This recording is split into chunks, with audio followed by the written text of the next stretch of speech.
Good morning po sa inyo lahat. Isa pang maliyugto na ating Daily Bible Blessings. Pamagat po ng ating arling ngayong umaga ay dapat lahat ay isuko. Dapat lahat ay isuko. Sa Matthew 13 po ating nakikita roon ang dalawang parang simpleng talinhaga, ngunit po meron silang malalim at napakalagang arat hamon. Ayan po sa verse 44, ang kariyan po ng langit daw ito ng isang kayamanang nakabaon sa isang bukid. Na makita po yan ng isang tao, tuwang-tuwa siya, ang kanya pong ibinenta lahat ng kanyang yaman. Mabili lamang niya ang bukid na yon, siyempre kasama po yung nakabaon na yaman. Ayan po sa verse 45-46, ayon po roon, inihambing naman ang harian ng langit sa isang negosyante na nakakita na isang napakalagang perlas.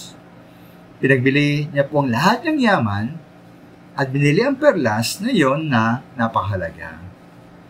Ngayon maminaalam po natin na ang harian ng langit o harian ng Diyos ay ang paghahari ng Diyos sa ating buhay. At para po sa akin, ang matalinghang ito ay hamon na ating pong pahalagahan. Pahalagahan natin ang paghahari ng Diyos sa ating buhay higit sa lahat ng bagay. Sa magitan po ng lubos at ganap na pagsuko, pagsunod at paglilingkod sa ating Panginoon.